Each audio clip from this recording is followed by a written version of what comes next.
I first came into contact with Abraham June of 2006, and Art of Allowing and all that. But I have been, I guess I'll say, blessed enough to choose in my lifetime several personality characteristics that helped me to have a really lovely life. For the most part, even before that, I was a little bit lazy and a little bit selfish and incredibly optimistic. and so those, Well, you're all born that way until they train it out of you, like breaking a horse. Yeah, well, I guess that is how you are all born. You expect everything to go your way, and when it doesn't, you throw tantrums until they make the consequence of your tantrum so troubling that you sort of get over that. I guess I didn't break easy. But since it's become more deliberate, it's been, even more fabulous and magnificent. Isn't it satisfying to do something on purpose? It's nice when nice things come, but to deliberately identify a desire and then deliberately move your mind into alignment with your desire, and then to get to consciously witness things lining up for the fulfillment of it, gives you the sensation of worthiness and empowerment like nothing else. It is so amazing. As you say, the better it gets, the better it gets. It's like, I live in Asheville now. I'm in cosmic loving, just the whole shebang. And and you talk about controlling conditions and how that is a useless thing, and it seems to me that when you let go of that and align yourself, that really what happens is you create conditions. So in a very real way, that things line up around you. So it's kind of the back door to. And you're not going for that because you're just going for the joy. It's interesting how you can stand in the absence of something that you want and imagine it. And at first, it's a little difficult to imagine it because it isn't there yet. And what is has more of your attention. But as you use the power of your ability to focus until you achieve a vibration of its presence rather than its absence, then it shifts and it comes into your experience. And now you have a positive presence to observe while you are further imagining. And at first, the imagery is a little difficult because it's easier to observe what is. But now you're on a roll. So now you begin to imagine more, and now it comes into existence, and now you have even more to observe that is positive, and that is why the better it gets, the better it gets, the better it gets, the better it gets. Because each time you consciously achieve, your confidence of focus becomes more. People talk about words like faith, and at its strongest basis, the definition that we would give to faith is an understanding of the laws and a practiced and therefore belief in my ability to focus, and then a logical expectation of a positive outcome. Yeah. So it doesn't take very much to really get that rolling, does it? Because the universe is so cooperative. It will show you immediately. It's just knowing what the rules are and applying them deliberately. And once you do it a little bit, you are unstoppable. And choosing to notice the little cues that you're on your path, too. To rather than discounting that thing just happened just magically, and just saying, well, that was just like, it's like, no, that was meaningful. That was a signpost. That's, I'm on my way. Well, when you make the correlation between what you're thinking and feeling and what's happening, you've got it. Yeah. So I wanted to talk a little bit about something that people spend so much time looking at and talking about, and that's the weather.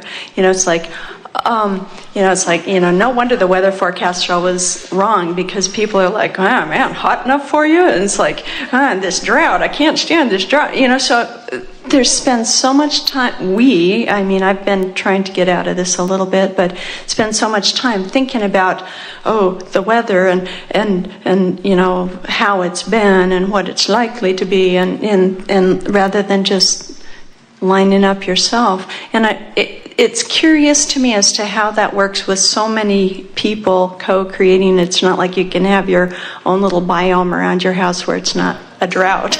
Well, you can, but well, you can. The other day, you can. In the middle of Texas droughts, on more than one occasion, the news announced there is an unusual, it came out of nowhere, we didn't see it coming, we can't believe it's here, isolated thunderstorm over Boerne, Texas. Yes.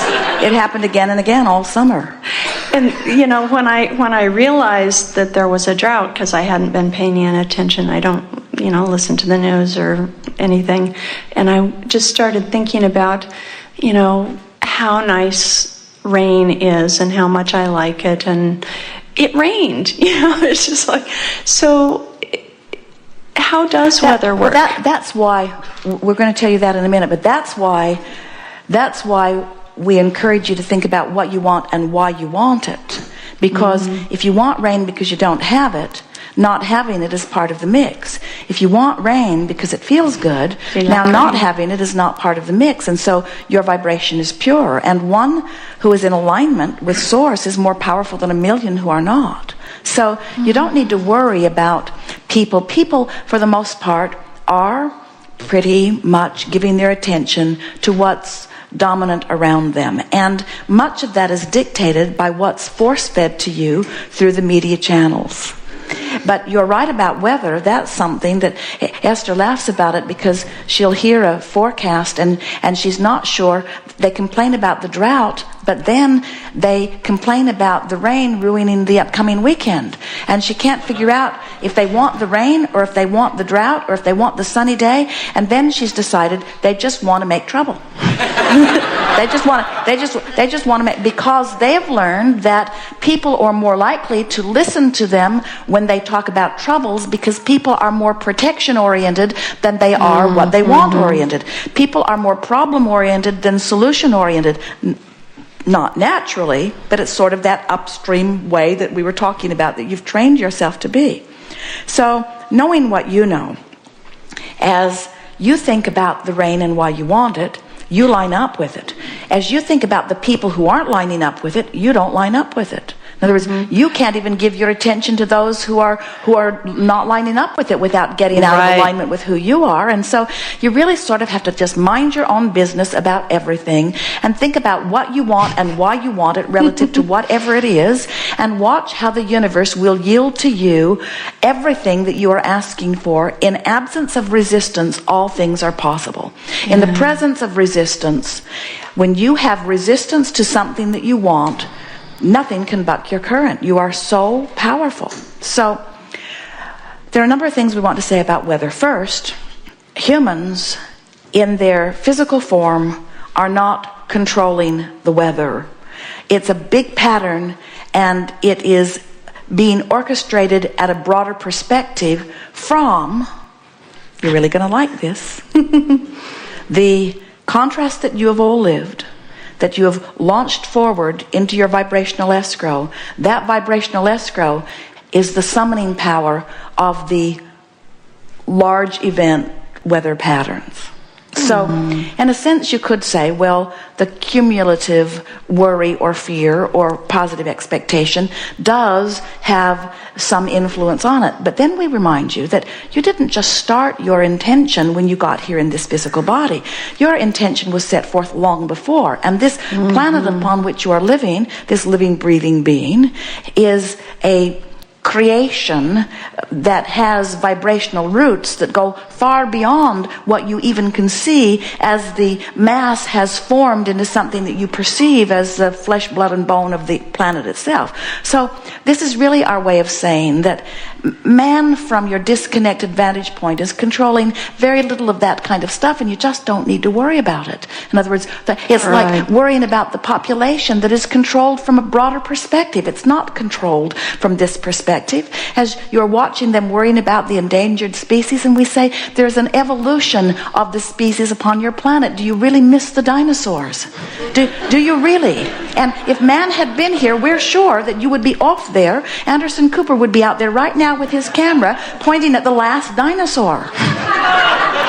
And we're wanting you to understand that you just don't need to worry about those things. They're orchestrated from broader perspective. And your work, you hear us say all day, every day, even in the analogy that we offered you just now about these never-ending resources, and you've got your stream of resource which you are applying to the benefit of your experience, and you're complaining about what everybody else is doing with their resources. And you just don't need to do that about what other individuals are doing, and you certainly do not need to worry about the well-being of this planet. It is huge. It is huge. And there are pockets and minuscule pockets, shadows that you provide through your negative thought, but you will not stop the well-being of this planet, even if 100% of you got negatively focused on the same subject on the same day. All of the resistance that you could muster is minuscule in comparison with the well-being that you have been launching into vibrational escrow for long before the first one of you ever walked this earth. In other words, well-being is huge. We have all come so far in this pattern of creating. Well-being is dominant. You don't walk into a room and look for a dark switch. You don't expect to find a knob that makes inky, misty darkness cover up the light. You know that there's a source of light which you can resist, diminish, but there's not a source of darkness, and there's not a source of bad weather. There's a source of good weather. There's a source of well-being. There's a source of moisture. There's a source of abundance. Have you noticed that there are no pipelines to other planets bringing you water or food or seeds? Don't you think it's interesting that you still have the means with which you cannot have enough fires or enough squandering or enough mismanagement to stop the proliferation of species and food and well-being? It's huge. You must give up your struggle. It is so illogical. Yeah, I gave up saving the world this year. It was great. And in doing so, because the world does not need to be saved, and in doing so, you stop using something that you have no control over, that is none of your business, that's not in peril anyway. You stop using that as your excuse to pinch yourself off from the resources that you had already individually queued up for you.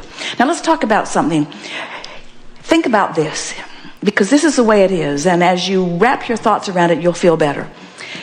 Every point of consciousness has only selfish perspective. And every point of consciousness, whether it's a cell in your body, a one-celled organism, whether it's you as a full-blown genius creative human, every point of consciousness is selfishly oriented because you can only see through the perspective of self.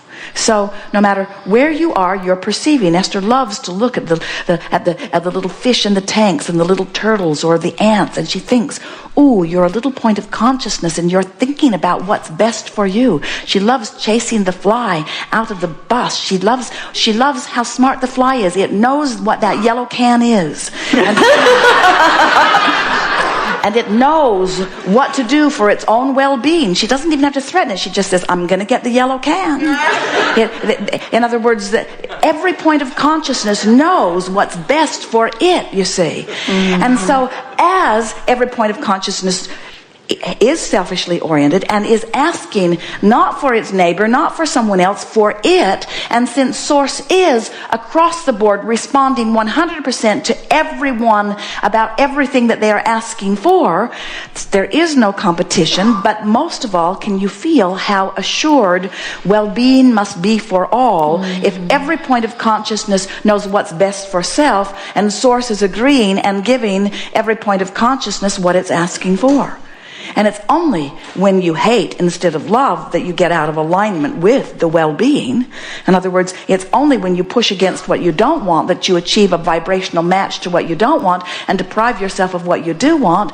But you can only do that for yourself. And what we want to say to you about the peril of the planet, we know it's not your message anymore, but what we want to say to you about it is that there are not enough of you. You could not get negatively focused enough to make any difference in the well-being of this planet because the well-being of this planet is so assured. But you could get fixated on things and make yourself frightened, and you could mess up your own individual economy. You could get fixated on things and push against so many things that you deprive yourself of what you've been asking for, so you get your stream. You know that every time you deprive yourself of something that you want, your stream goes faster, because when you know what you don't want, you know what you do want. So your stream goes faster, you worry, worry, worry. Your stream goes faster, you worry, worry, worry, until more and more people are feeling more and more tense, and then more and more people who are feeling more and more tense say, we're more and more in trouble, and we say, we're not in trouble, you're in trouble.